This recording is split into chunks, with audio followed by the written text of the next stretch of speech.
오늘은 구약 성경 가운데 선지서 가운데 에스겔서라고 하는 성경책에 대해서 함께 살펴보겠습니다. 우선 이 에스겔서의 특징이 어떠한지를 한번 살펴보고 그 다음에 이 에스겔서가 어떤 구조로 짜여져 있는지를 살펴본 다음에 에스겔서가 말하고자 하는 가장 중요한 중심 주제가 뭔지를 살펴보겠습니다. 그리고 이것을 오늘 우리가 어떻게 적용하면 좋은가 하는 것을 생각해 보려고 합니다. 우선 에스겔이라고 하는 이 성경책을 읽어보면 굉장히 좀 이해하기가 어렵습니다. 이해하기가 쉽지가 않습니다. 일반적으로 역사서는 그냥 읽으면 과거 이스라엘 백성의 역사에 대해서 깊은 의미는 모른다 할지라도 사건 중심으로 기록이 되어 있으니까 어지간하면 이해가 되는데 이 예언서들은 잘 이해가 잘 안 되는 경우가 많죠. 그 중에도 특별히 이 에스겔서에는 더더욱 이해가 잘 안 됩니다. 아주 기이한 성경책 같아요. 왜 그런가 하니까 이 에스겔서를 쓴 에스겔이 하나님에 대한 강력한 체험을 합니다. 한 인간이 이 땅에서 살면서 하나님을 여러 가지 면으로 우리가 체험하게 되는데 가장 강력한 하나님의 계시와 체험을 하면서 하나님의 환상을 보여줍니다. 그래서 이제 이 에스겔서에는 에스겔이 하나님께로부터 받은 환상이 기록됐어요. 그냥 하나님 이렇게 전해라 하는 그런 하나님 말씀을 듣고 신탁처럼 전해주는 그런 것도 이해하기는 쉽지 않지만은 하나님이 그림으로써 이 세상을 초월하는 하늘의 세계에 대한 환상을 보여주기도 하고 현재로부터 멀리 떨어진 먼 종말에 대한 환상을 보여주기도 하고 하니까 그게 해석이 없어요. 마치 외국 영화, 전혀 외국어를 알지 못하는 외국 영화를 볼 때 자막을 우리가 안 붙여놓으면 이해하기 어려운 것처럼 이 그림으로는 뭔가 보여지고 있는데 자막이 없는 것처럼 이해하기가 어려워요. 그래서 1, 2, 3장에 보면 하나님이 에스겔을 선지자로 부를 때 환상이 나오고 8장부터 11장까지를 보게 되면 하나님의 영광이 성전을 떠나가는 장면들을 보여줍니다. 그리고 37장에 보게 되면 마른 해골 뼈들이 막 뼈들이 붙고 힘줄이 생기고 살갗이 붙고 생기가 들어가가지고 거대한 군대로 일어서는 이런 환상을 보여주기도 하고 40장부터 48장까지는 지상에는 지어본 적이 없는 환상 가운데 하나님께서 성전을 보여주어요. 지상에 있는 성전이 아니에요.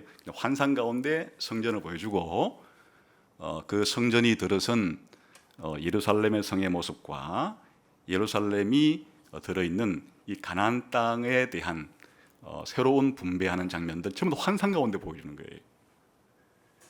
그러니까 이제 선지서 가운데서도 이 환상이 가장 거대하고 많기 때문에 이해하기가 어렵습니다.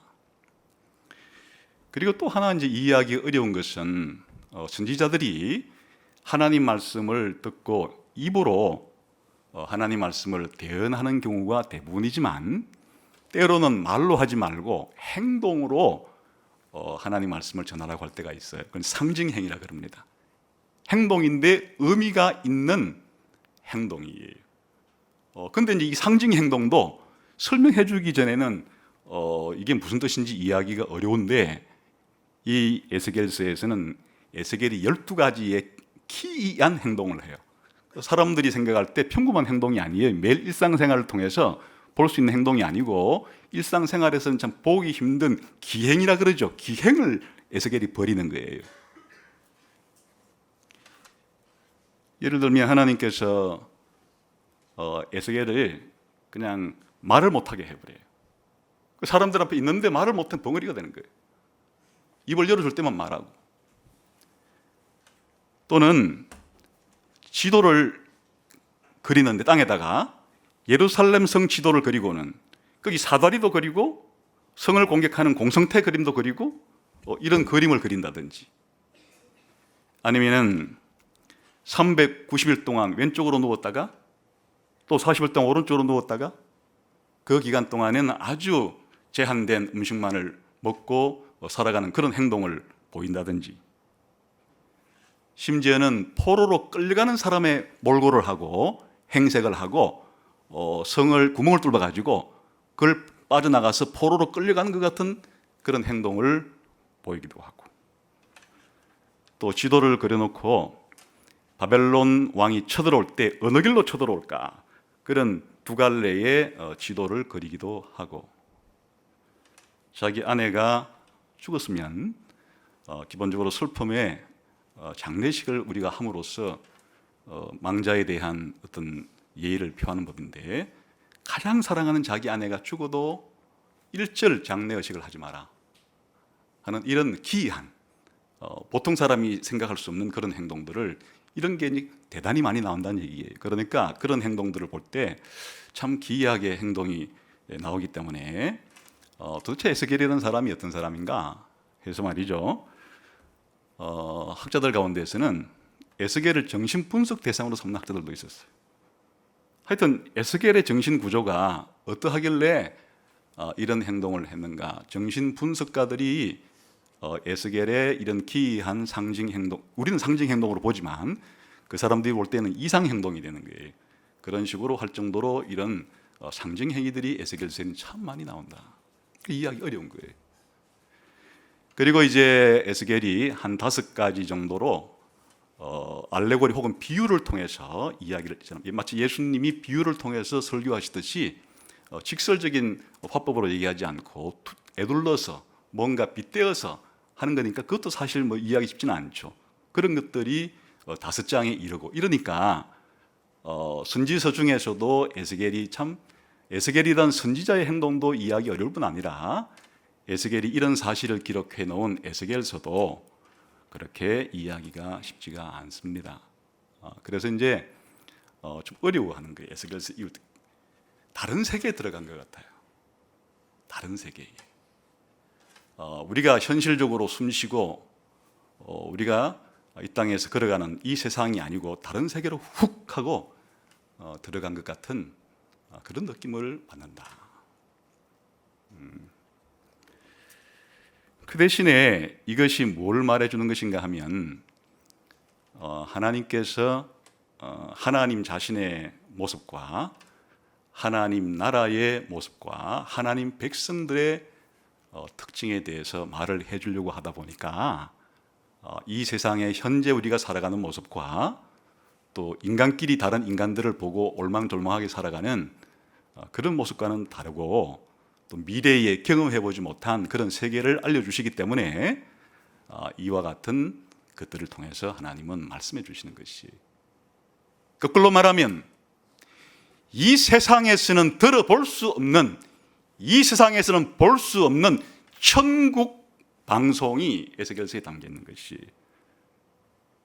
성경 전체가 어찌 보면은 바로 이 하나님 나라에 대한 일종의 방송이라 할 수가 있는데, 그 중에서도 이 에스겔 방송을 들었을 때 하나님께서 자신과 하나님 나라에 대한 모습을 우리들에게 보여주기 때문에 그 충격을 잘 이해해야 하나님이 어떻게 인간과 다르고 교회가 어떻게 세상과 다른지, 하나님의 백성이 하나님 백성 아닌 사람과 정체성이 어떻게 다른지에 대해서, 그들의 운명이 어떻게 다른지에 대해서 들을 수 있는 그런 아주 귀중한 성경이기도 한 거죠. 그래서 에스겔서를 어렵기는 해도 에스겔서를 잘 이해하게 되면은 우리의 시야가 넓어지게 되고 마음이 넓어지게 되고 세상을 바라보는 눈과 역사를 바라보는 눈이 훨씬 더 넓어지게 되는 그런 효과를 가지게 됩니다. 그러면 이 에스겔서가 48장까지로 되어 있는데 내용을 어떤 식으로 구조를 짜서 전달해주고 있는가? 비교적 에스겔서는 구조를 분석하기가 다른 선지서에 비해서는 좀 용이합니다. 아주 분명하게 단락이 무리져 있어서 이해하기가 좀 쉬운 편이에요. 어떻게 쉬운 편인가 하면 이 에스겔서 1장 1장부터 24장까지는 이 유다와 넓게는 그 이스라엘이라고 하는 이 백성들이 심판을 받는다 하는 심판에 대한 이야기를 기록하고 있고, 25장부터 32장까지는 이스라엘 주변 나라들, 이스라엘의 주변 나라들에 대한, 고대 중동 지방에 있는 나라들에 대한 심판에 대한 이야기가 기록이 되어 있고, 33장부터 마지막 장까지는 이제 이 이스라엘 백성, 하나님 백성에 대한 회복과 구원에 대한 희망의 메시지를 전해주니까 아주 분명해요. 그런데 이제 이렇게 이 내용이 아주 분명하게 된 것은 에스겔이라는 사람이 살았던 시대에 에스겔이 어떻게 사역했는가와 이 에스겔의 구조가 아주 밀접하게 관련되어 있습니다. 우리 한번 1장 1절 읽었는데 한번 다시 한번 봅시다. 다시 읽읍시다. 시작. 30째 해 넷째 달 초 닷새에 내가 그발강가 사로잡힌 중에 있을 때에 하늘이 열리며 하나님 모습이 내게 보이니. 여기 30째 해라는 것은 여러 가지 해석이 있을 수는 있는데 일반적으로는 에스겔의 나이를 표현하는 것으로 해석합니다. 그러니까 이제 에스겔 나이 30살 때 하나님이 에스겔을 선지자로 부르신 거예요. 그러니까 에스겔 인생에 있어서 이 날은 잊을래야 잊을 수 없는 날이에요. 하나님이 자신을 선지자로 부르신 날이에요. 그래서 그게 30살 때 이렇게 되었다. 근데 30살 때 되었는데 이때가 역사 가운데 우리가 마치 달력으로 치면은 어느 정도의 연도에 해당이 되는가 하는 게 이제 2절에 설명을 했어요. 볼까요? 시작. 여호야긴 왕이 사로잡힌 지 5년 그달 초 닷새라. 여호야긴 왕이 바벨론 왕에게 붙잡혀 가지고 바벨론으로 포로로 끌려간 지 5년째 되었을 때가 내가 30살 때였다, 그런 말이에요. 그러니까 이제 에스겔이 25살 때에 바벨론 포로로 끌려온 거예요. 근데 이때가 언제인가 하면 주전 597년경이에요. 바벨론으로 끌려갔을 때가. 사실은 이제 이스라엘 이 남유다 사람들이 바벨론 사람들에게 3차에 걸쳐서 포로로 잡혀갑니다. 주전 605년경에 1차로 한번 포로로 끌려가는데 그때 끌려간 사람이 다니엘이에요. 그리고 몇 년이 지나서 주전 597년경에 2차로 포로로 끌려갈 때 이때 에스겔도 함께 끌려갔어요.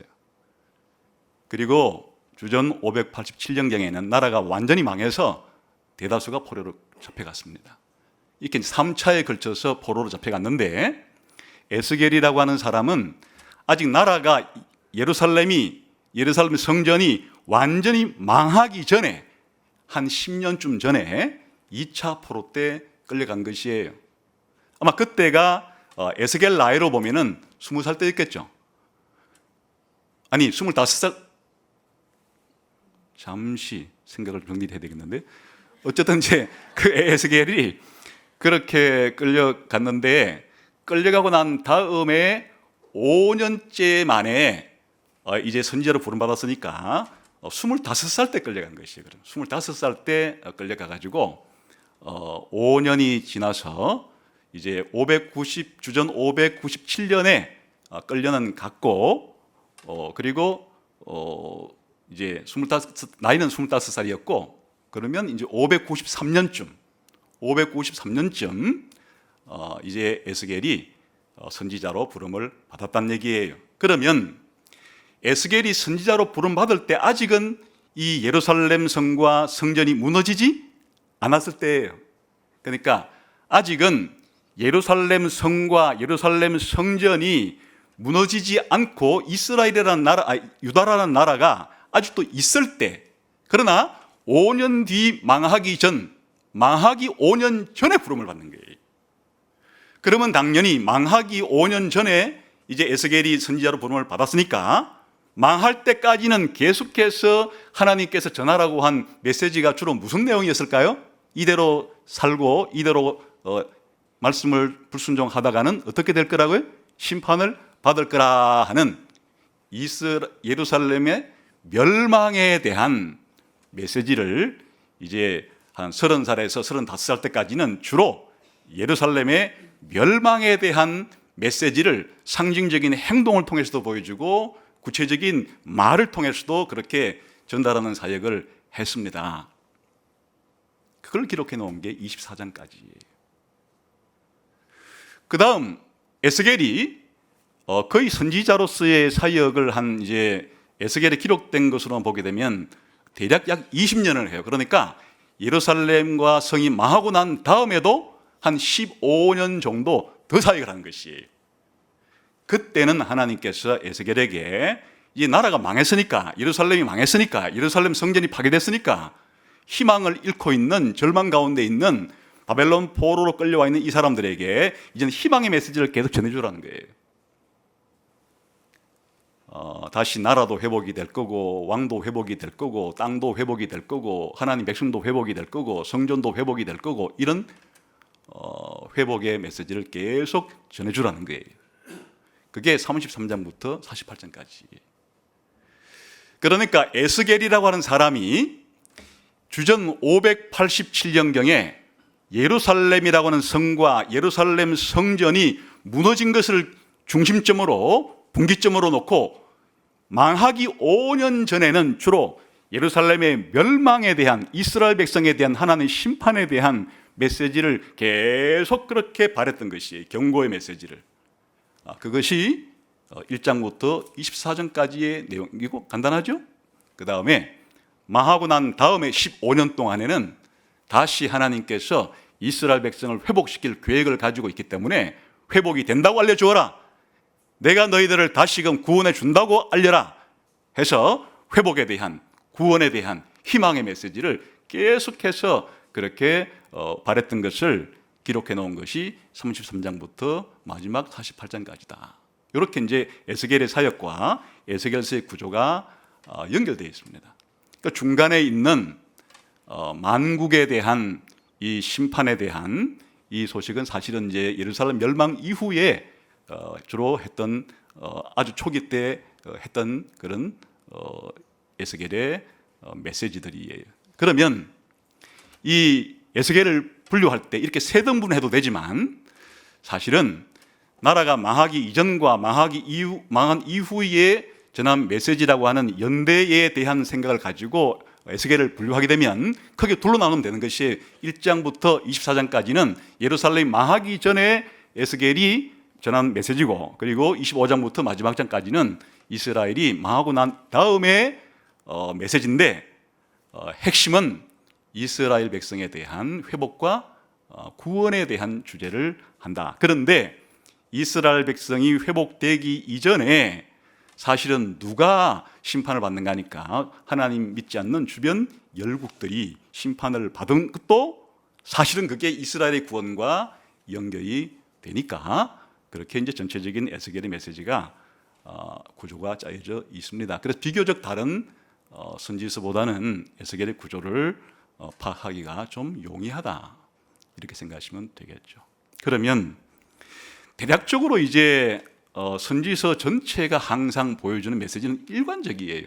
딱 주제를 둘로 나누면 이스라엘 백성이 하나님 말씀을 불순종하고 이렇게 살다가는 계약에 의해서 심판을 받을 거라고 하는 게 한 주제이고, 멸망 이후에는 하나님이 그러나 영원히 내버려 두지 않고 다시금 옛날에 아브라함과 다윗에게 해줬던 언약을 생각하고 이스라엘 백성을 다시 약속을 지키기 위해서 회복해 주시고 구원해 준다고 하는 큰 이게 두 가지 흐름으로 모든 선지서가 내용이 나눌 수 있지만은 좀 그런 이야기를 하더라도 어디에 강조점을 두냐에 따라서 이제 조금씩의 차이는 있습니다. 그래서 오늘은 에스겔서가 이런 구조를 가지고 있는데 특별히 가장 강조하는 핵심 주제는 무엇인가 하는 것이에요. 에스겔의 가장 중요한 주제는 하나님의 영광을 에스겔이 봅니다. 하나님이 어떠한 분이라는 사실을 모든 피조물과도 다르고 모든 인간들과도 다른 영광스럽고 모든 만물과 하나님 백성에 대한 주권을 가지고 계시면서도 특별히 하나님 백성에 대한 관심을 많이 가지고 있으면서 하나님 백성과 함께 하기를 원하시는 이런 이제 하나님의 모습을 영광스러운 모습으로 에스겔에게 나타나셔서 그렇게 보여주는 장면이, 하나님이 영광을 본 장면이 1장부터 3장까지 여기에 기록이 되어 있습니다. 그리고 이제 왜 이스라엘이 망하느냐라고 하는 그런 이유의 가장 핵심에는 이스라엘이 범죄했기 때문에 하나님의 영광이 이제 성전을 떠나가요. 그래서 원래 하나님의 영광은 성전 중에서도, 지성소 중에서도 그룹들 사이에 자정하고 계시는 분이신데, 하나님의 영광이 그룹들을 떠나서 성전 입구까지 이동을 합니다. 그 다음에 하나님의 영광이 성전을 떠나서 예루살렘 도시 바깥으로 나갑니다.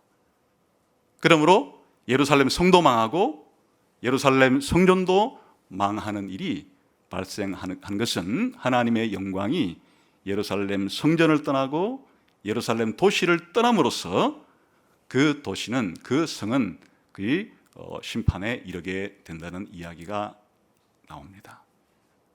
그리고 이제 하나님께서 앞으로 어떻게 이스라엘을 회복시켜 주느냐 하는 이야기는, 물론 예루살렘 성이 있는 그 가나안 땅도 회복시켜 주고 그 예루살렘 성도 회복시켜 주지만은 가장 중요한 것은 하나님의 영광이 다시 성전으로 돌아오세요. 다시 성전으로 돌아오는 장면이 에스겔서의 끝부분에 나옴으로써 이게 이제 에스겔서를 관통하는 가장 중요한 주제입니다. 다시 말하면 영광스러운 하나님께서 떠나시는 순간에 사람들은 심판에 이르게 된다. 하나님의 영광이 다시 사람들을 찾아오고 성전에 찾아오는 순간에 성전은 하나님의 임재로 가득 찬 영광스러운 곳이 될 것이고, 하나님이 계시는 도시와 그 세상은 참으로 영원한 천국으로 그렇게 바뀌게 된다.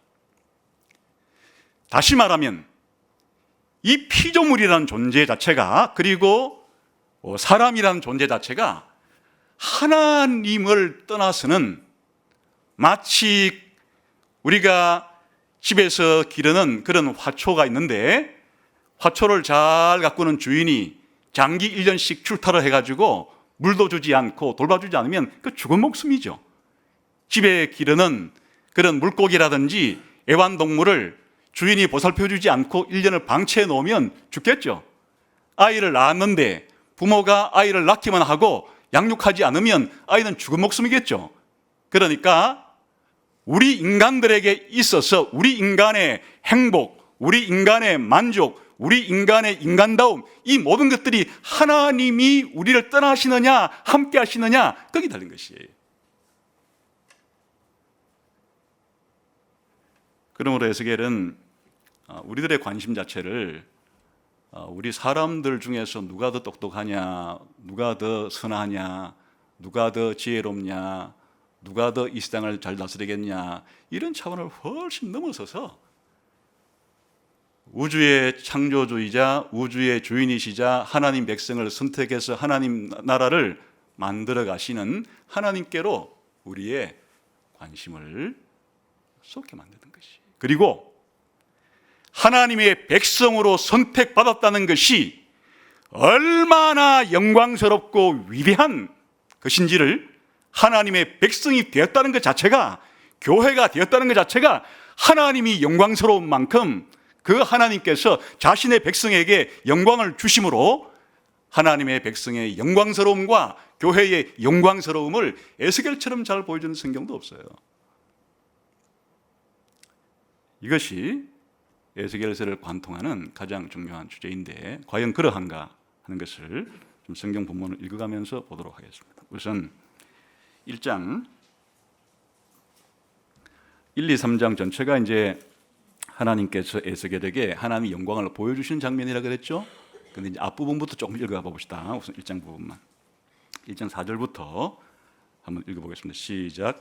내가 보니 북쪽에서부터 폭풍과 큰 구름이 오는데 그 속에서 불이 번쩍번쩍하여 빛이 그 사방에 비치며 그 불 가운데 단새 같은 것이 나타나 보이고. 이제 이것은 우리가 한여름에 갑자기 시커먼 먹구름이 몰려와 가지고 막 소나기가 쏟아질 것 같은 그런 분위기를 경험해 본 적 있지 않습니까? 이제 어느 날 바벨론 포로로 잡혀와 있던 에스겔이 그발강가라고 불리는 곳에 있었을 때 북쪽으로부터 큰 구름이 자기를 향해서 이렇게 다가오는 것을 보았다, 그런 말이. 지금 환상을 본 거예요. 근데 그 구름 속에서 번쩍 번쩍하면서 그냥 구름만 오는 게 아니고 구름 속에서 번쩍 하면서 마치 경찰차 혹은 또 병원차, 응급구조차 같은 것들이 그렇게 경광등을 그렇게 요란스럽게 울리면서 불빛을 반짝이듯이 구름이 그런 모습으로 에스겔에게 이렇게 다가오는 장면을 지금 보고 있는 중입니다. 환상 가운데 보고 있는 겁니다. 그 다음에 5절 시작. 그 속에서 네 생물의 형상이 나타나는데 그들의 모양이 이러하니 그들에게 사람의 형상이 있더라. 그런데 구름 속에 보니까 뭐가 들어있는가 하니까 네 생물이 들어있었어요. 그래서 이제 지금부터 네 생물의 모습을 묘사하는 겁니다. 한번 봅시다. 시작. 그들에게 각각 네 얼굴과 네 날개가 있고 그들의 다리는 고든다리요 그들의 발바닥은 송아지 발바닥 같고 광낸 구리같이 빛나며 그 사방 날개 밑에는 각각 사람의 손이 있더라. 그 네 생물의 얼굴과 날개가 이러하니 날개는 다 서로 연하였으며 갈 때에는 돌이키지 아니하고 일제히 앞으로 곧게 행하며 그 얼굴의 모양은 넷의 앞은 사람의 얼굴이요 넷의 오른쪽은 사자의 얼굴이요 넷의 왼쪽은 소의 얼굴이요 넷의 뒤는 독수리의 얼굴이니 그 얼굴은 그러하며 그 날개는 더럽혀서 각기 둘씩 서로 연하였고 또 둘은 몸을 가렸으며 영이 어떤 쪽으로 가면 그 생물들도 그대로 가되 돌이키지 아니하고 일제히 앞으로 곧게 행하며 또 생물들의 모양은 타는 숯불과 횃불 모양 같은데 그 불이 그 생물 사이에서 오르락 내리락 하며 그 불은 광채가 있고 그 가운데서는 번개가 나며 그 생물들은 번개 모양같이 왕래하더라 되었습니다. 이게 화가들이 지금 에스겔이 본 이 장면을 네 생물의 장면을 그림으로 그리려고 그럴 때 그릴 수가 없어요. 아주 복잡해요. 어떻게 복잡한가 하니까 네 생물이 있는데 일단 날개가 네 개예요. 네 날개를 가지고 있는데 두 날개로는 얼굴을 가렸어요. 그럼 두 날개씩 가지고 뭐 하는가 하니까 옆에 생물하고 스크럼을 짜서 사각 편대 모양을 딱 만들었어요. 근데 생물 하나당 얼굴이 네 개씩이 동서남북으로. 그게 이제 보통 우리가 보는 생물 얼굴 하나죠. 근데 한 생물당 얼굴이 동서남북으로 얼굴이 네 개 달린 네 생물이 얼굴이 총 16개예요. 근데 얼굴 모양은 동서남북으로 다 똑같은 게 하나는 사자, 하나는 소, 하나는 사람, 하나는 독수리 같은 모양은 일정하지만 그런 이제 아주 기이한 충격이었겠죠. 요즘에는 워낙 판타지 그런 영화가 발전되어서 지금 뭐 놀라지도 않겠죠. 지금은 이거보다 뭐 몇백 배 더한 이제 그림을 많이 봐서 그렇겠지만은 에스겔이 지금 500몇 년 전에는 이런 영상들을 보는 시대가 아니었기 때문에 그냥 한마디로 충격이었겠죠. 그런데 이거를 그림으로 그리기도 쉽지 않거니와 이제 또 계속하게 보면 내 생물만 본 게 아니고 거기 또 뭐가 또 같이 있어요. 그 다음에 이제 15절부터 봅시다. 시작.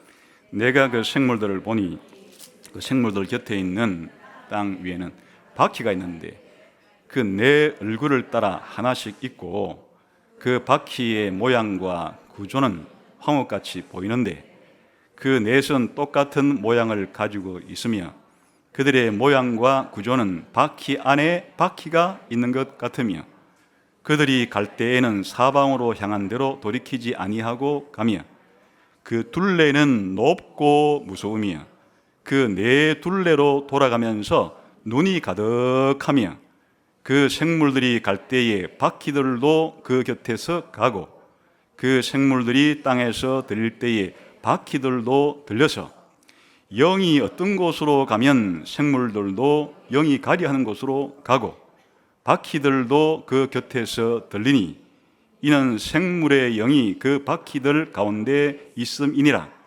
그들이 가면 이들도 가고 그들이 서면 이들도 서고 그들이 땅에서 들릴 때에는 이들도 그 곁에서 들리니 이는 생물의 영이 그 바퀴들 가운데 있음이니라. 이 보면요, 아까 머리가 4개씩 달려가지고 아주 복잡했는데 큰 바퀴가 그 머리마다 옆에 또 붙어 있다는 거예요.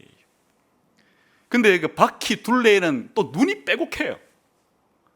근데 이 바퀴하고 생물들이 혼연일체가 되어서 생물이 가면 바퀴도 따라가고 바퀴가 가면 생물도 따라가고 이렇게 지금 아주 혼연일체가 되어서 움직인다는 것이에요. 아까 네 생물만 그리기도 어렵거니와 여기 바퀴 안에 바퀴가 있는 것 같으며 바퀴 둘레에 눈이 빼곡하고 어떻게 그 얼굴하고 옆에 바퀴가 함께 붙어 있으며 이게 이제 머릿속으로 아무리 그림을 그리려고 해도 잘 그릴 수가 없는 아주 그리지 못하도록 이렇게 만들어 놓은 거예요. 그리려고 해도 이게 잘 그릴 수가 없어요. 그런데 이제 핵심은 이 네 생물과 바퀴가 뭐냐?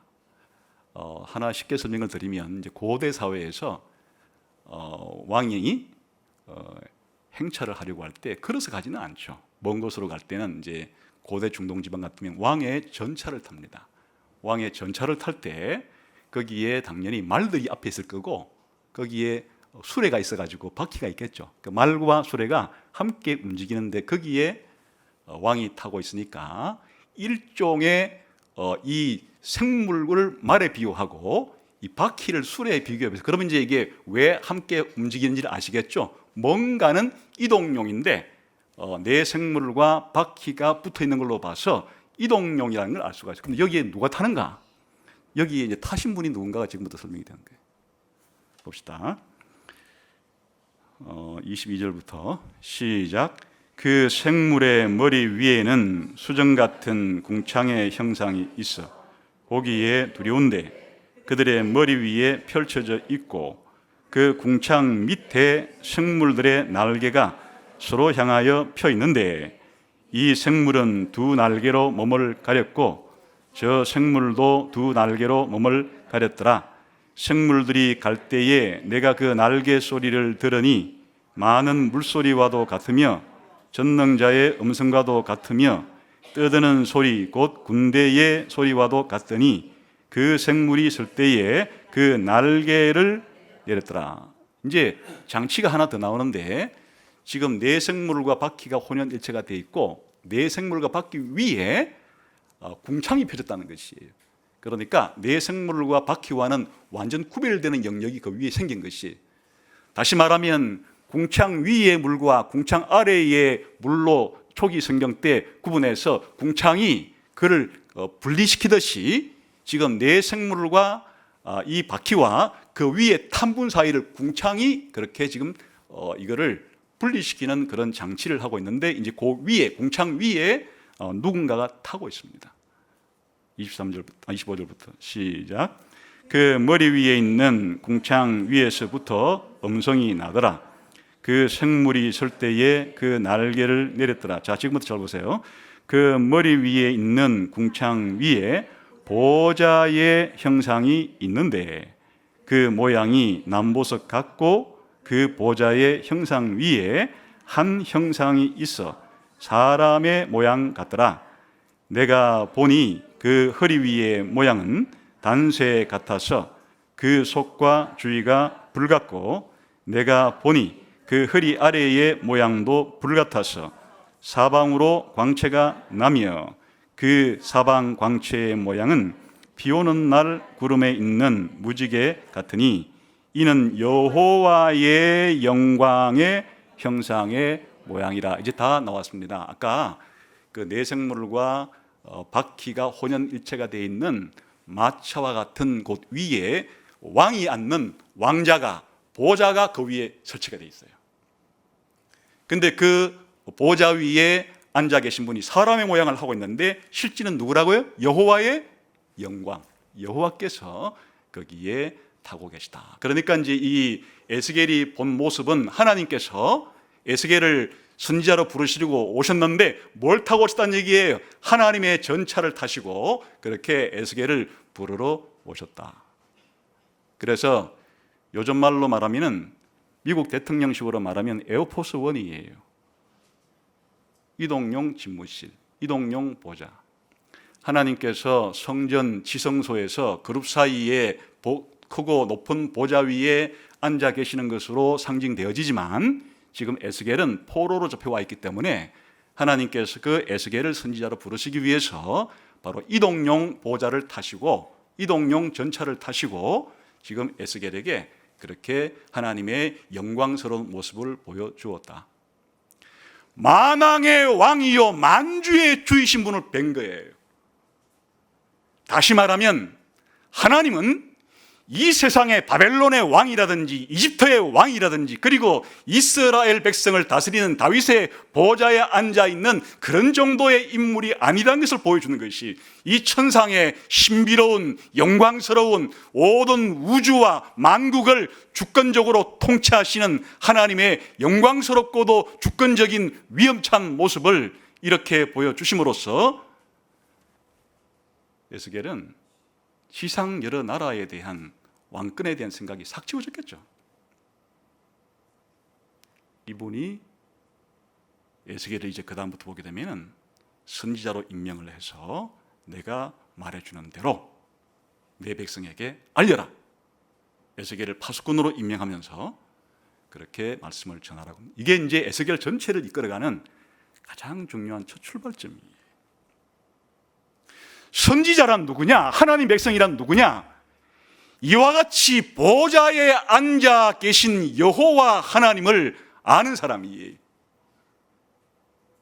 선지자가 아닌 사람들, 하나님 백성이 아닌 사람들은 이 천국 방송을 본 적이 없기 때문에 온통 그들이 듣거나 보는 소식이라고는 세상에 대한 소식들, 세상의 왕들에 대한 이야기들만 보기 때문에 이와 같은 보좌 위에 앉아 계신 여호와를 알지도 못하고 보지도 못하지만은 선지자라는 사람들의 특징은 하나님께서 자기 자신의 영광을, 하나님의 영광과 주권과 위엄을 보여주었기 때문에 이 우주에 누가 주인인가를 충격적으로 접하는 것이.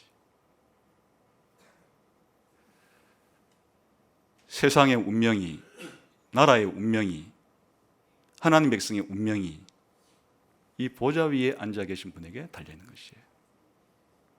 그런데 이제 그 다음에는 하나님께서 그냥 먼 곳에 초월적으로 계시지 않고 하나님이 사람의 모양으로 형상으로 나타났다는 얘기가 무엇인가 하니까 우리들에게 사람을 만들 때부터 하나님의 형상으로 만들어서 하나님과 교제할 수 있는 존재로 인간을 만들었다는 뜻이고, 장차 예수 그리스도께서 하나님의 형상으로 이 땅에 우리 인간이 되셔서 오신 모습과 같이 하나님은 초월적으로 높은 분에 계신 분만이 아니라 자신의 백성과 함께 하기를 원하시기 때문에 먼 바벨론 땅에 있어도 시간과 공간, 이런 예루살렘에 있거나 예루살렘을 떠나서 바벨론에 있거나 이 공간 자체가 하나님이 자신의 백성과 함께하는 데는 아무런 지장을 주지를 못하는 것이에요. 하나님은 예루살렘 성전에만 있기 때문에 바벨론에 와 있으면 하나님은 예루살렘에 계시고 이 바벨론 땅에서는 하나님이 우리를 보지도 못하고 돕지도 못하고 우리를 통치하지도 못한다? 그게 아니라 하나님은 예루살렘 성에도, 예루살렘 성전에도 통치하시지만은 먼 곳에 바벨론 땅에까지, 아니 바벨론만 그렇겠어요? 이 땅의 모든 나라와 모든 민족 가운데 하나님은 자신이 통치하시는 이 세상의 만물과 우리 인간들과 함께 내재하시면서 관계를 맺으시면서 그렇게 하시는 분이라는 것도 보여주신 것이에요. 그런데 이 하나님과 교제를 하기 위해서는 거룩해야 해요. 하나님 말씀에 순종해서 내가 거룩한 것처럼 너희도 거룩하라. 거룩만이 이 거룩하신 하나님과 교제를 나눌 수 있는 유일한 길이, 다른 길은 없어요. 하나님이 진리이시기 때문에 진리만이 하나님과 통하는 것이에요. 하나님이 선이시기 때문에 선만이 하나님과 통하는 것이에요. 하나님이 아름다우심이기 때문에 아름다움만이 하나님과 통하는 것이에요. 이 모든 것들을 거룩이라 할 수 있습니다.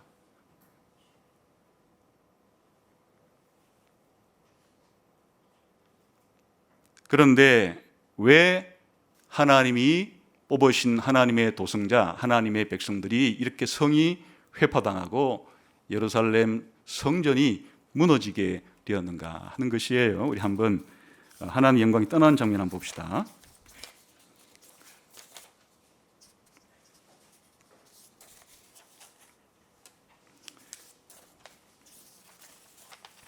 (9장) 한번 몇 절을 읽어보겠습니다.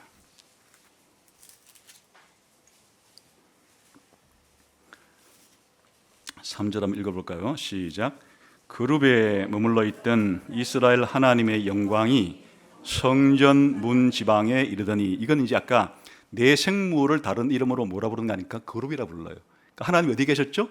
그룹들 사이에 계셨잖아요. 그룹들 위에 계셨는데 이제 하나님이 어떻게 하셨다고요? 그룹에 머물러 있던 이스라엘 하나님이 영광이 어디로 이제 출소했다고요? 성전 문 지방, 성전 입구를 가리키는 겁니다. 원래 이제 하나님의 이 영광이 그룹이 어디 있는가 하니까 지성소에 있었죠. 근데 이제 하나님이 어디까지 그냥 철수하셨는가 하니까 지성소를 나오셨어요. 성소도 나오셨어요. 성전 입구까지 하나님의 영광이 철수하신 거예요. 하나님 지금 떠나가신 거예요. 그 다음에 같은 이야기가 10장 4절 한번 또 봅시다. 시작. 여호와의 영광이 그룹에서 올라와 성전 문 지방에 이르니 구름이 성전에 가득하며 여호와의 영화로운 광채가 뜰에 가득하였고, 이제 하나님의 영광이 성전 문 지방에 그리 옮겨졌으니까 충만하더라 그랬죠. 이제 마지막 하나님 영광이 어떻게 떠나시는가를 11장 23절을 보겠습니다.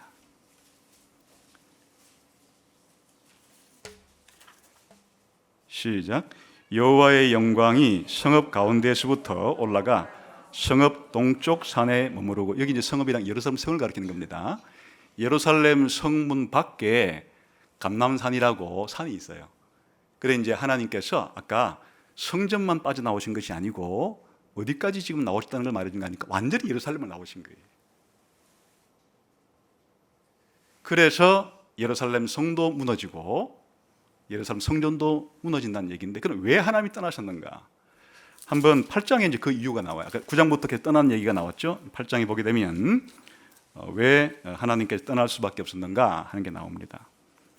성전에서 하나님이 계신 곳인데 이 성전이 온갖 죄와 악과 부정과 불법과 불의와 우상 숭배로 가득 들어찬 소굴이 됐기 때문에 하나님 있을 수가 없었어요.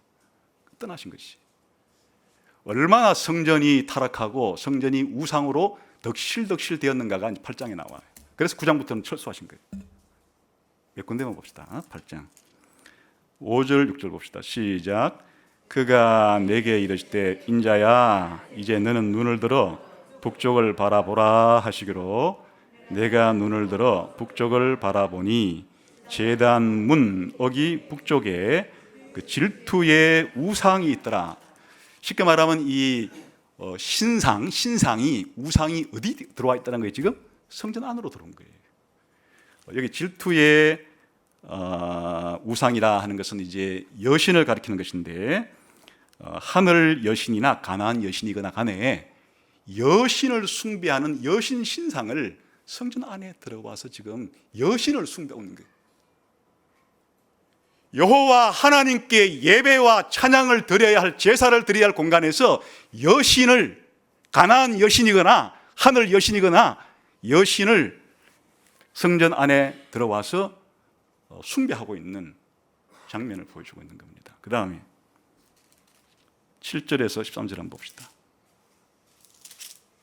시작. 그가 나를 이끌고 뜰 문에 이르시기로 내가 본즉 담에 구멍이 있더라. 그가 내게 이르시되 인자야 너는 이 담을 헐라 하시기로 내가 그 담을 허니 한 문이 있더라. 또 내게 이르시되 들어가서 그들이 거기에서 행하는 가증하고 악한 일을 보라 하시기로 내가 들어가 보니 각양 곤충과 가증한 짐승과 이스라엘 족속의 모든 우상을 그 사방 벽에 그렸고 이스라엘 족속의 장로 중 70명이 그 앞에 섰으며 사반의 아들 야사냐도 가운데 섰고 각기 손에 향로를 들었는데 향년이 구름같이 오르고. 더 희귀한 일이 지금 벌어지고 있습니다. 담을 헐고 한번 보라 그러니까 지금 방 안에서 이스라엘 장로 가운데 70명이 뭘 하고 있는가 하니까 곤충, 짐승신을 섬기고 있어요. 고대에서는 곤충도 신이에요, 짐승도 신이에요. 뭐 악어신, 뭐 파리신, 뭐 이렇게 이제 주로 이집트 사람들이 동물들과 곤충들을 그렇게 신으로 섬겼는데 그런 벽에다가 그런 신들의 그림을 그려놓고 장로 70명이, 원래 장로 70명은 이스라엘 모든 국민들을 대표하는 사람들이죠. 성전 방에 몰래 숨어가지고 짐승, 곤충 신들을 그렇게 예배하고 섬기고 있는 거 봐라. 이걸 지금 성전 바깥도 아니고 성전 안에 몰래 방 안에 들어가가지고 은밀하게 이런 짓거리들을 하고 있다. 예수계라 봐라 네가, 이렇게 말한 거예요. 그 다음에 조금 더 뒤로 가서 14절 15절을 봅시다. 시작. 그가 또 나를 데리고 여호와의 전으로 들어간 북문에 이르시기로 보니 거기에 여인들이 앉아 담무스를 위하여 애곡하더라. 뭐 요것만 읽어봅시다. 이 담무스라는 것은 수메르 신화에 나오는 그런 이제 왕입니다. 왕인데 이게 자기 아내의 배신으로 말미암아서 지하 세계로 들어가요. 죽은 사람이 사는 곳으로 들어갑니다. 근데 이제 바깥에 있는 사람들이 이 담무스를 위해서 살아나도록 애곡하는 거예요. 그래 이제 이 바벨론 문화 중에 하나가 이 지하 세계에 있는 죽은 자 담무스를 위해서 바벨론 여인들이 애곡하는 게 풍습인데 지금 성전 안에서 이걸 하고 있는 거예요. 저 바벨론의 영웅, 이미 죽어서 지하 세계에 간 그를 위해서, 죽은 자를 위해서 지금 제사를 드리는 이런 행동들을 성전 안에서 하고 있는 것이에요. 마지막으로 이보다 더한 일을 보여주리라 또 그랬죠? 한번 봅시다. 16절 봅시다. 시작. 그가 또 나를 데리고 여호와의 성전 안뜰에 들어가니라. 보라, 여호와의 성전 문 곧 현관과 제단 사이에서 약 25명이 여호와의 성전을 등지고 낫을 동쪽으로 향하여 동쪽 태양에게 예배하더라. 원래 성전의 문은 동쪽에 나 있습니다.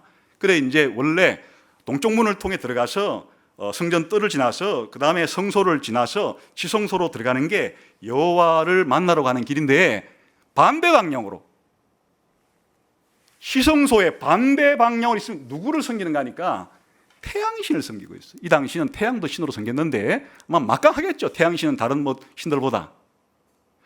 한마디로 말하면 왜 하나님이 성전에서 떠나셨는가? 성전이 각종 우상 숭배의 소굴이 되어버렸어요.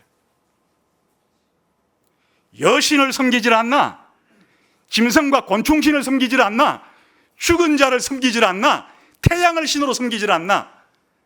그러니 여호와께서 그 백성과 함께 하시기 위해서 너희들이 성전을 지어라, 내가 너희와 함께 하겠다, 내가 성전에서 너희의 기도를 들어주겠다 했는데 이 성전이 온갖 각종 우상 숭배의 소굴이 되어버려서 하나님은 성전을 떠날 수밖에 없습니다.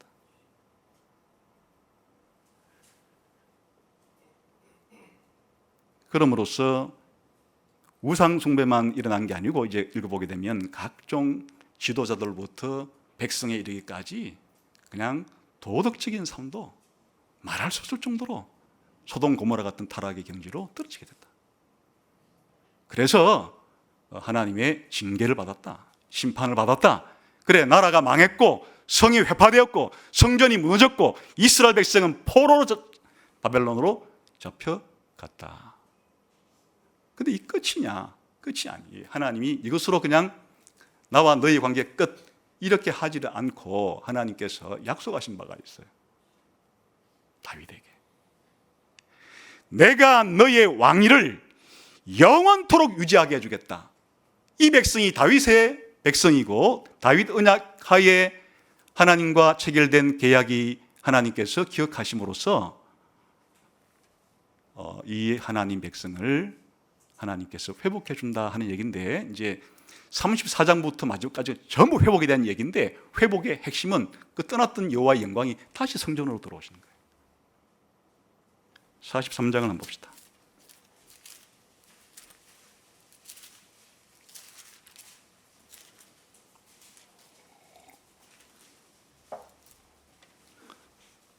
(1절부터) 5절까지만 한번 읽읍시다. 시작. 그 후에 그가 나를 데리고 문에 이르니 곧 동쪽을 향한 문이라. 이스라엘 하나님의 영광이 동쪽에서부터 오는데 하나님의 음성이 많은 물소리 같고 땅은 그 영광으로 말미암아 빛나니 그 모양이 내가 본 환상 곧 전에 성읍을 멸하러 올 때에 보던 환상 같고 그발 강가에서 보던 환상과도 같기로 내가 곧 얼굴을 땅에 대고 엎드렸더니 여호와의 영광이 동문을 통하여 성전으로 들어가고 영이 나를 들어 데리고 안뜰에 들어가시기로 내가 보니 여호와의 영광이 성전에 가득 찼더라. 그래서 이제 회복의 얘기는 딴 게 아니고 하나님이 에스겔에게 무슨 환상을 보여주는가 하면 하나님이 장차 종말에 세우실 새 성전의 청사진을 에스겔에게 보여줍니다. 그리고는 하나님이 그 성전으로 들어오시는 영광스러운 장면도 보여주었어요. 예배가 회복됩니다. 온전한 예배가 회복이 됩니다.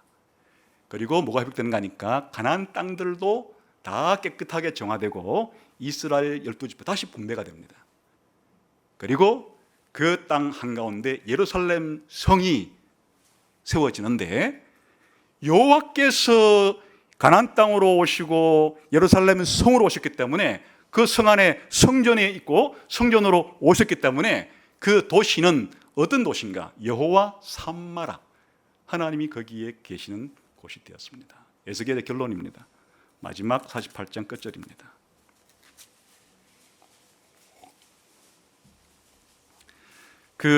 한번 읽어볼까요? 48장 35절 시작. 그 사방의 합계는 18,000척이다. 그날 후로는 그 성읍의 이름을 여호와 삼마라 하리라. 하나님이 여기 계신다. 하나님이 함께 하신다. 그래서 이제 여기에 에스겔서에 나오는 이 새 성전의 모습과 새 예루살렘 모습과 새 가나안 땅의 모습은 요한계시록에 나오는 새 하늘과 새 땅의 모습을 에스겔판으로 보여주신 것이, 사도 요한은 이것을 이어서 이 에스겔에게 보여주었던 새 성전과 새 예루살렘과 새 땅에 대한 환상을 더 거창한 모습으로, 그래서 새 하늘과 새 땅이라고, 새 예루살렘이라고, 새 에덴이라고, 새 성전이라고 이렇게 말씀하시면서 천국이 어떻게 에스겔에게 보여줬던 이 환상을 더 개성, 발전, 완성시켰는가 하는 것을 이제 요한계시록에 보여주는 거예요. 이거를 어떻게 적용할 것인가, 에스겔서를. 사도 요한이 신약성경 기자 가운데 가장 에스겔을 좋아했습니다. 물론 뭐 다른 신약성경의 기록자들도 구약성경을 다 읽었고 또 다 구약성경이 하나님의 말씀이니까 묵상하고 했겠지만, 유독 요한이 이 에스겔에 깊이 영향을 받아서 요한계시록에 보게 되면은 요한계시록 4장에 높이 들린 보좌 가운데 하나님이 앉아 계시고 그 주변에 네 생물이 나오는데, 여기 에스겔에게 보여주었던 네 생물이 거기 나와요. 그러니까 그렇게 완성이 되고, 또 요한계시록 5장에 보게 되면 보좌에 앉아 계신 하나님께서 어린 양에게 두루마리 책을 주는데, 그 두루마리 책에 대한 이 이야기도 하나님이 에스겔을 선지자를 부를 때 에스겔에게 두루마리 책을 주어서 먹고 전해라 하는 얘기 또 나와요. 그 이후에 많은 내용들이 나오지만은 최후의 심판 때 곡과 마곡으로 표현된 하나님 백성을 그렇게 공격하는 이 세상의 최후의 원수들을 정복하시는 이야기가 요한계시록에 나오는데, 바로 이 에스겔 38장 39장의 곡과 마곡에 대한 이야기가 있어요. 그게 확장되고 완성됐다는 얘기. 그리고 여기 나오는 이 새 성전과 새 예루살렘 모습이 요한계시록 21장에서 완성이 돼요. 또 이 에스겔서에 뭐가 나오는가 하니까 성전으로부터 생수가 나와가지고 예루살렘 땅을 스칠 뿐 아니라 이 온 가나안 땅을 다 적셔서 사해까지도 생물체를 살려내는 생수의 강이 흘러나온 새 에덴 동산으로 바뀌었다는 얘기예요. 이게 요한계시록 22장에서 완성이 돼요. 그러니까 어떻게 이 에스겔을 적용하는 것인가? 예수님이 오셔서 누구든지 나를 믿는 자는 생수의 강이 흘러내리라 할 때도 이 에스겔서를 인용하신 것이. 그러나 이제 최종적으로 우리가 에스겔을 적용할 것은 결국에는 하나님이 에스겔에게 보여준 게 그냥 이스라엘 백성이 바벨론 포로로 끌려가지고 그 페르시아 왕에 의해서 잠시 귀국하는 그런 정도의 미래가 아니라, 사실은 예수님이 오시고 교회가 만들어지고 영원한 새하늘과 새 땅, 영원한 천국에 대한 그림까지 비전을 에스겔을 통해 보여주었다, 그런 말이에요. 이게 에스겔을 가장 잘 적용하는 방식이에요. 물론 여기에 원리는 변치 않습니다. 사람들이 하나님 형상으로 지음을 받았는데 하나님께 불순종하는 순간에 하나님의 영이 떠나신다. 그러면 인간은 파멸에 이르게 된다. 그러나 하나님께서 다시금 예수님을 통해서, 성령님을 통해서 우리를 거듭나게 하시고 하나님의 성령을 통해 우리와 함께 거하실 때 하나님의 영광이 우리에게 임하는 것이고, 우리는 하나님의 영광을 본 것이고, 우리는 하나님의 영광의 형상이 회복된 것이고, 한 개인만이 아니라 장차 이 세상 자체가 영광스러운 옛날 에덴 동산을 완전하게 완성한 것과 같은 새 에덴 동산이자 옛날 예루살렘 성을 완전하게 완성한 새 예루살렘 같은, 옛날 하늘과 땅을 완전히 완성한 새 하늘과 새 땅 같은 세상을 누구에게 주시려고 한다?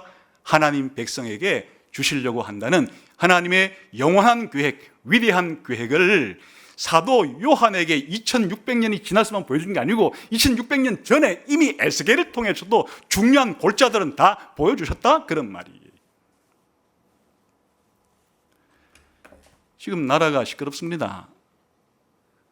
이 나라를 어떻게 만드는가에 대한 생각들이 좀 둘로 나눠졌지만, 기독교인들은 그런 나라보다도 지금 에스겔을 통해서 보여주신 이 새 성전과 새 예루살렘과 영광스러운 천국이, 이게 사실은 우리의 영원한 나라예요.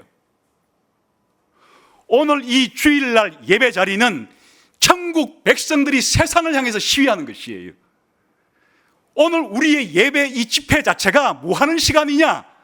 하나님의 백성들이 한자리에 모여서 하나님의 나라가 있다, 하나님이 왕이다, 하나님 믿지 아니하면 멸망을 받을 것이고 하나님을 믿으면 영원한 새 성전에서, 여호와 산마라는 도시에서, 영원한 땅에서 함께 살게 될 것이다 라고 귀를 틀어막고 있는, 눈을 틀어막고 있는 세상을 향해서 우리가 교회로 모여서 함께 찬송을 부르고 기도를 드리고 설교를 하고 하면서 하나님의 백성들이 이 세상을 향해서 외치는 시위가 바로 예배인 것이에요.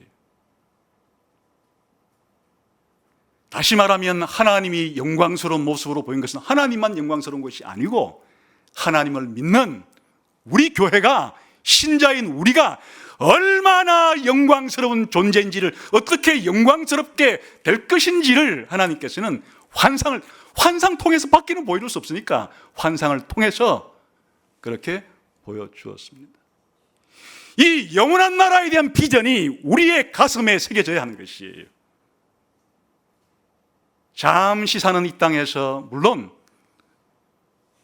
사람들이 가지고 있는 이데올로기에 따라서 좀 모양은 바뀌겠지만 그거는 일시적인 것이고, 우리의 영원한 나라, 우리의 고국, 영원한 나라에 대한, 천국에 대한 환상을 에스겔을 통해서 보여주었습니다. 개인적으로는 우리가 지금 나라에서 벌어지는 일은 어떻게 먹고 살까 그 문제예요. 우리 신자의 관심은 뭘 먹을까, 뭘 마실까, 뭘 입을까에 최우선적인 관심이 아니라 먼저 하나님의 나라와 그를 의를 구하는 것이 신자이고, 먹고 사는 문제는 하나님이 이 땅에 있는 동안에서는 어떻게 하든지 하나님이 살아가게끔 정도로는 해준다. 우리의 최우선적인 관심은 하나님 나라와 그의 의를 구하는 것이다. 에스겔을 통해서 보여준 환상이자 메시지입니다.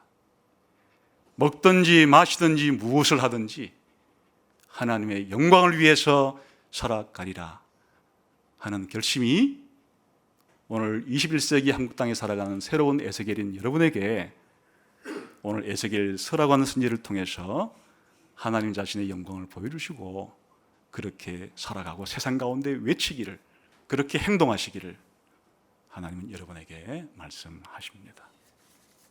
하나님의 영광을 본 자답게 말하고 행동하고 함께 모여서 예배하고 흩어져서 살아가는 외치는 여러분 되시기를 주님의 이름으로 축원합니다. 기도하겠습니다.